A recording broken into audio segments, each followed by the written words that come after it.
Good afternoon, everybody. I'm Sheriff Adan Mendoza, Santa Fe County Sheriff's Office. With me today is Dr. Heather Jarrell, Chief Medical Investigator for the New Mexico Office of the Medical Investigator. Dr. Aaron Phipps, New Mexico State Public Health Veterinarian, New Mexico Department of Health, and also Chief Brian Moya, Santa Fe City Fire Department.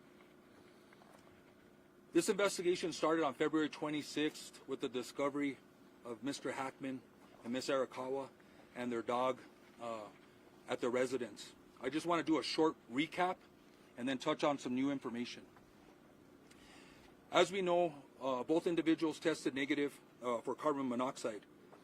City Fire conducted tests and deemed scene safe for deputies to conduct their investigation. The preliminary pacemaker interrogation results were released last week, and I'll let Dr. Jarrell touch more specifically on those results.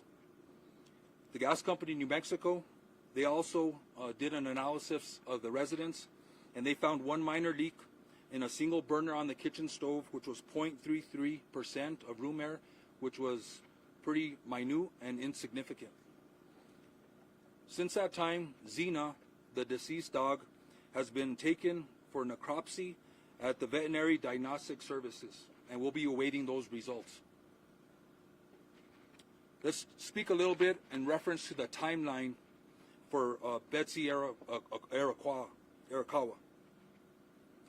We know from our investigation that on February 9th, 2025, she picked up Xena from Gruta Veterinary Hospital. There was a procedure that was done with the dog, which may explain why the dog was in a crate at the residence. Let's move on to February 11th, 2025. Mrs. Arakawa had an email conversation with her massage therapist at about 11:21 a.m. Moving on into the afternoon, Ms. Arakawa was at the Sprouts Farmers Market between 3:30 and 4:15 p.m. Ms. Arakawa was seen on surveillance video at the CVS Pharmacy in Santa Fe from 4:12 to 4:20 p.m. She then stopped at a local pet food store at about 4:54 p.m. Her car was seen on surveillance, and the remote control clicker that is assigned to her and her vehicle was used to enter the subdivision to gain access to the gated community at 5:15 p.m. Numerous emails were unopened on her computer on February 11th. There was no additional outgoing communication from her or known activity after February 11th, 2025. the cell phone information and the cell phone data is pending. We're working with state police to get the information from those phones, but our investigation shows that all the last known communication and activity from Ms. Arakawa was on February 11th. I'm going to go ahead and turn over the podium to Dr. Gerald. I would ask that everybody refrain from asking questions until everybody has provided their statements. I'll step up to the podium, and then we'll go ahead and field questions from the media. Thank you.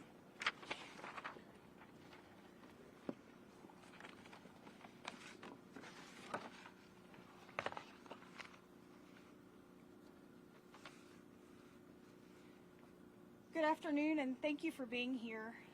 I'm Dr. Heather Gerald, the Chief Medical Examiner for New Mexico at the Office of the Medical Investigator. I'd like to begin by stating that it is unprecedented for the Office of the Medical Investigator to make public statements about death investigations. However, the circumstances surrounding these two deaths require accurate dissemination of important information. I've also spoken with the Hackman family prior to this conference, who are aware of the autopsy findings and conclusions and are aware of this conference. On Thursday, February 27th, I performed an autopsy on Mr. Gene Hackman. Medical examiner Dr. Daniel Gallego at the Office of the Medical Investigator performed a full autopsy on Miss Betsy Arakawa Hackman, also on Thursday, February 27th. By report, Miss Arakawa Hackman's legal name is Betsy Hackman, which is how she will be referred to hereafter. The cause of death for Miss Betsy Hackman, aged 65 years, is Hantavirus pulmonary syndrome. The manner of death is natural. Autopsy examination and full-body postmortem CT demonstrated no findings of trauma internally or externally, with microscopic findings consistent with Hantavirus pulmonary syndrome. Laboratory testing was positive for Hantavirus at a clinical lab, with required confirmation testing positive at Scientific Laboratories Division. Testing for COVID-19, influenza, and other common respiratory viruses was negative. Testing for carbon monoxide was negative. There were no other significant natural disease findings. Pills present on scene were thyroid medication, which were being taken as prescribed and is not currently a concern for a contributory cause of death. The cause of death for Mr. Gene Hackman, aged 95 years, is hypertensive and atherosclerotic cardiovascular disease, with Alzheimer's disease as a significant contributory factor. Autopsy examination and a full-body postmortem CT examination demonstrated no acute findings of internal or external trauma and showed severe heart disease, including multiple surgical procedures involving the heart, evidence of prior heart attacks, and severe changes of the kidneys due to chronic high blood pressure. Examination of the brain showed advanced Alzheimer's disease, as well as blood vessel changes in the brain secondary to chronic high blood pressure. Laboratory testing performed at Scientific Laboratories Division was negative for COVID-19, influenza, and other common respiratory viruses. Testing for Hantavirus was negative.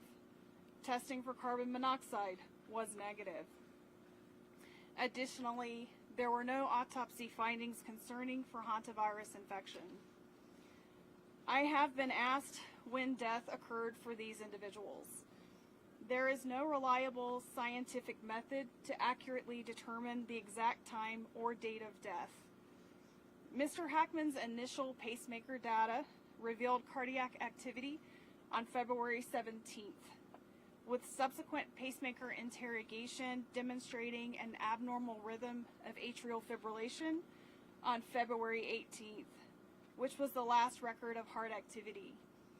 Based on this information, it is reasonable to conclude that Mr. Hackman probably died around February 18th.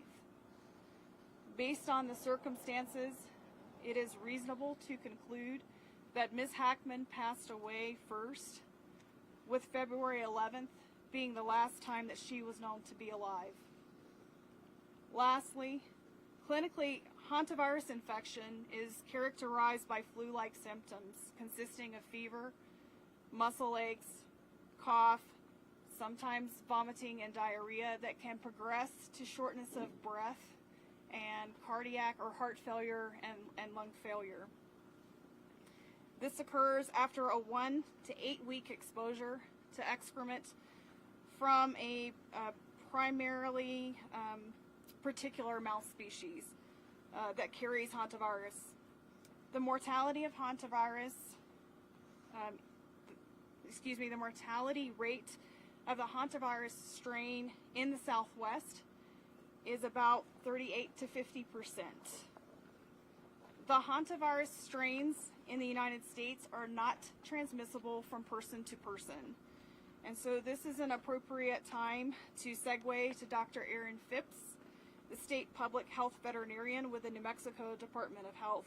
But before I do so, I'd like to kindly ask for everyone to please respect the privacy that Mr. Gene Hackman, Miss Betsy Hackman, and their family and friends deserve. Thank you.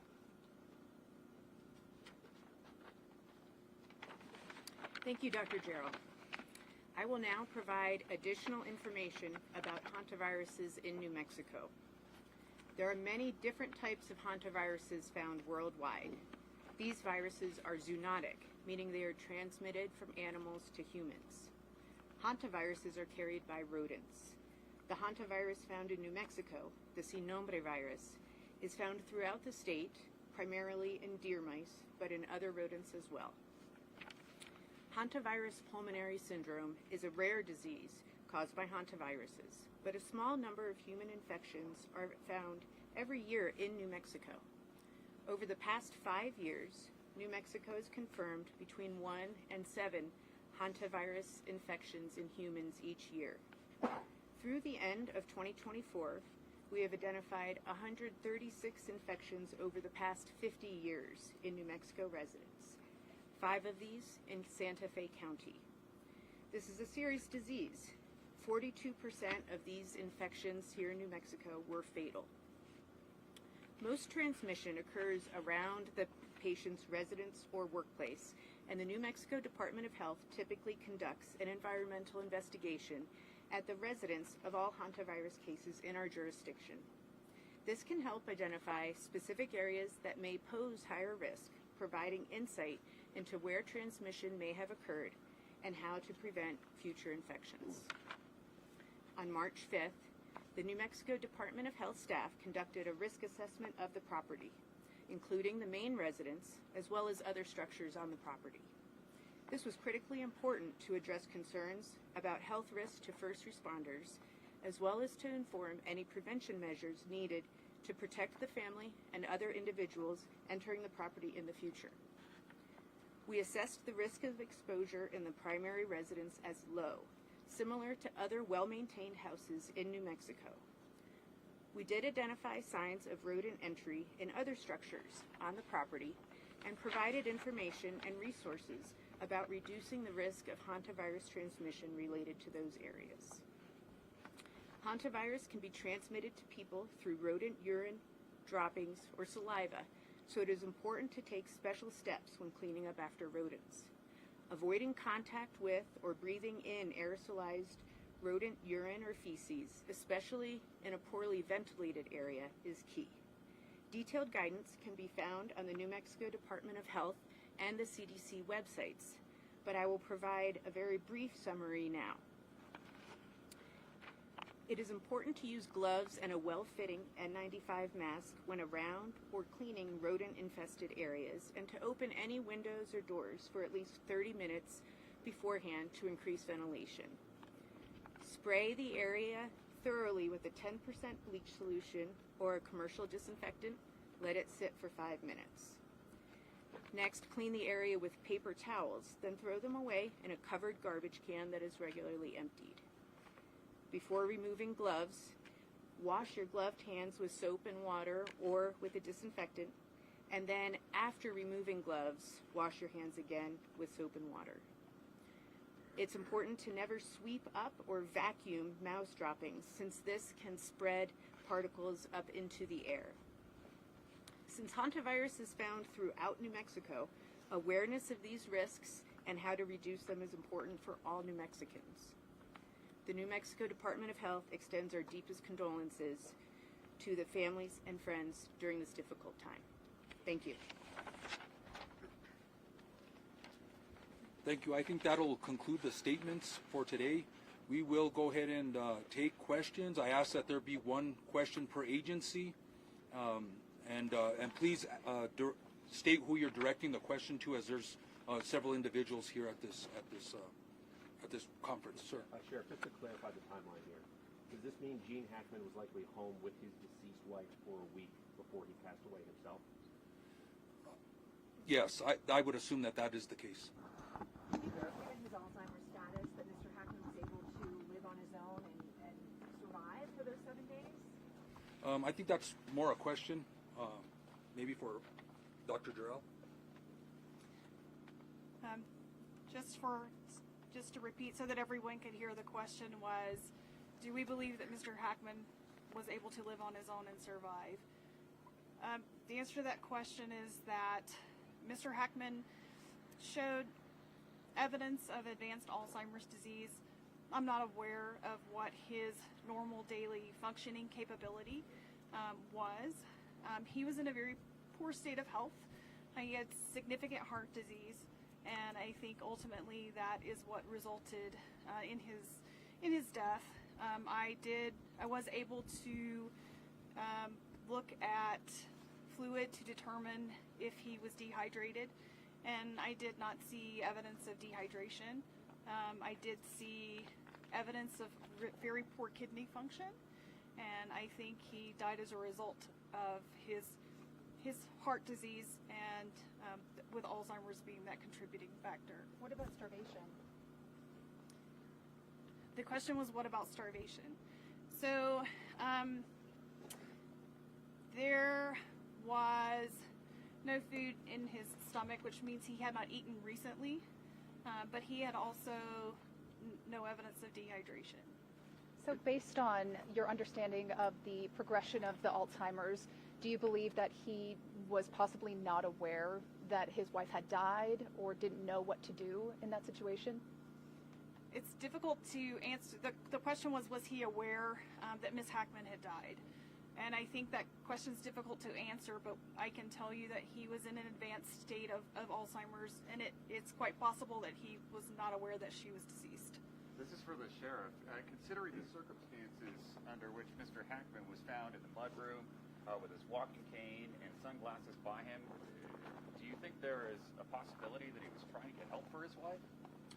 That's hard to answer. Again, it's hard to get into the frame of mind of what was happening at the time, and I don't know if we'll ever have the answer to that question, whether he was going to go for help or he wasn't. Sir. Sheriff, are there any other big questions that you're trying to answer? I mean, does this answer the biggest questions you had about their death in this case? Is there anything else that you're really seeking? Yeah, so the question is there any other big questions that are left? I think a lot of questions were answered here today. I think there was, Dr. Durrell went over the cause of death, and I think a lot of those questions are answered. I think the timeline that we've been given as far as the pacemaker results and the history and evidence that we found as far as the timeline of Miss Arakawa, I think a lot of the questions have been answered. We are waiting on the cell phones, but I would very unlikely that the cell phones are going to show anything else. Another question? Are there any signs of, what have you learned about Mr. Hackman's communication after February 11th? Did you talk to any friends of his who had spoken with him during that week-long period, or know anything about what he was doing?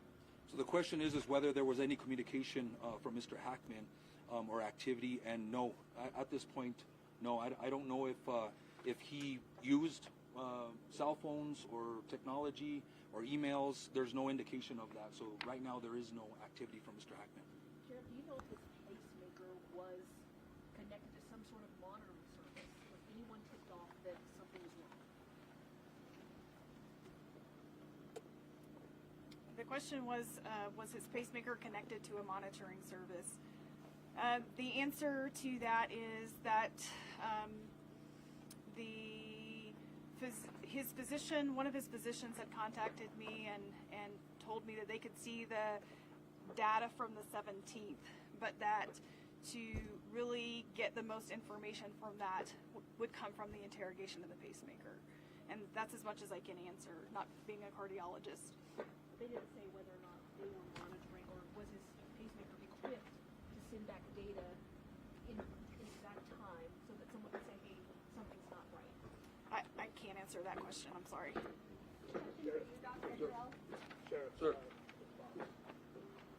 Was there any footage that came from the body cam from the house? I'm sorry, what was Was there any footage or anything that you can see from, like, body cam footage from the house? Are you talking about the body cams that the investigator, the responding personnel were wearing? Video. Is there any video? No.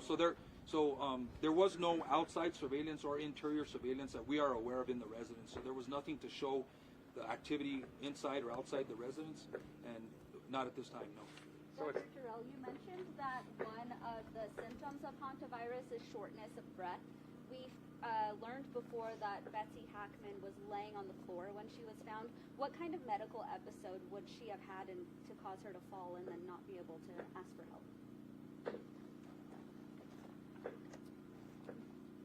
The question was regarding shortness of breath with hantavirus and what kind of medical episode would we expect from somebody found on the floor.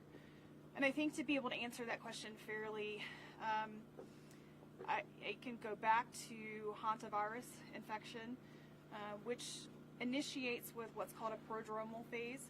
That's initially flu-like symptoms where a person has fever and muscle aches, that they don't feel well. After, of course, being exposed to rodent excrement. And that phase can last roughly 3 to 6 days. And then they can transition to that pulmonary phase where they have fluid in their lungs and around their lungs. And at that point, a person can die very quickly, within 24 to 48 hours, roughly speaking, without medical treatment. It's not uncommon to find someone down on the floor as part of a terminal collapse, so to speak, and that may very well have been what happened to Ms. Hackman. You're estimating her time of death on the 11th, or is it possible that she collapsed and was alive for a couple of days? It's hard to say. I don't think she was on the floor alive for a couple of days. I think that she went through that time period, and I don't know when she began to feel ill. And those are just things that I don't know that I'm ever going to have the answers to. But I think, and going back to that initial time period, roughly 3 to 6 days of feeling ill and then succumbing pretty quickly after fluid begins to build up in the lungs. Given the dog was crated, is it fair to assume that the dog died from dehydration or starvation?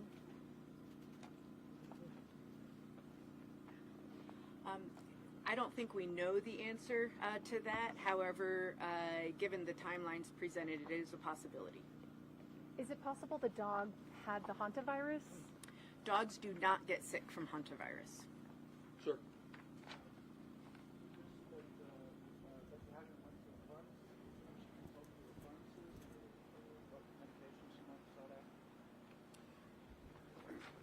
The question was if we knew on Betsy's visit to the pharmacy if there was some medication or if she consulted with a pharmacist. We don't have that information, and I'm not sure that we can get that information due to HIPAA laws, but we don't have that information right now. Sure. Sir.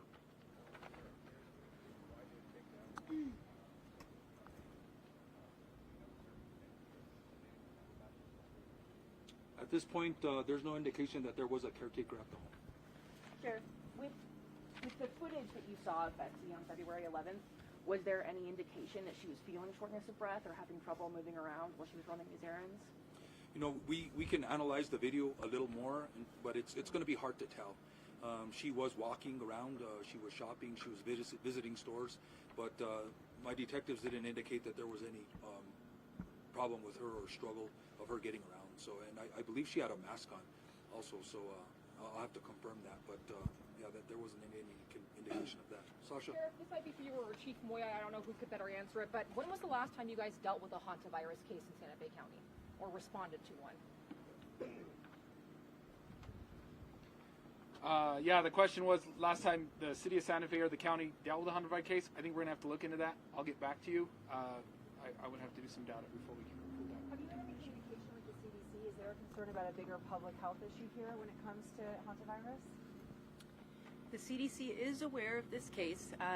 Hantavirus is a notifiable condition nationally. All hantavirus cases are notified to them. This is not an unusual case. We get cases every year, unfortunately.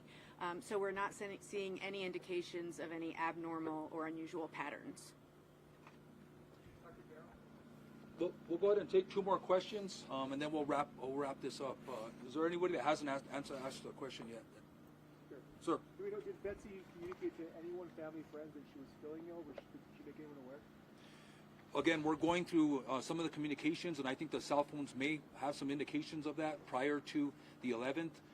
But as of this moment, I don't have any information that she was indicating that she was feeling ill during any communication. One more question? Since there's no sense that this is criminal in nature, are you closing this investigation? Are you still going to be releasing body camera footage from the deputies that entered the house? What happens next? So we will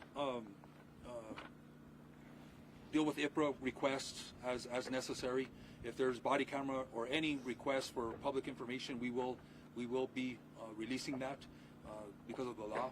But yeah, we consider this an open investigation until we close the loopholes of the cell phones, until we finish out the necropsy results of the canine and other loose ends that we need to tie up. But you know, I think we're pretty close to the timeline and with the information that Dr. Jarrell provided. One question on the heart disease. Is it fair to describe this as a heart attack, or is it not? Is that not an accurate term for the heart disease that you suffered? The question was, is it fair to conclude that Mr. Hackman died from a heart attack? And the answer to that is that it's a little bit difficult to say. I saw no microscopic evidence of a recent heart attack. However, those changes can also take some time to develop, several hours to develop, so that I can see it under the microscope. He could have had an abnormal heart rhythm. We already know that he was in atrial fibrillation on the 18th, and that could have evolved into a more terminal heart rhythm. Heart failure, I know Kate's way to describe it. Maybe use that terminology. The question was, did Mr. Hackman have heart failure? Oftentimes we see fluid around the lungs and heart failure and congestion of the liver. I did not see that in his case, but he had very poor heart, or very extensive heart disease. And so he would have been predisposed to abnormal heart rhythms, and hence he had a pacemaker as well. Thank you, everybody.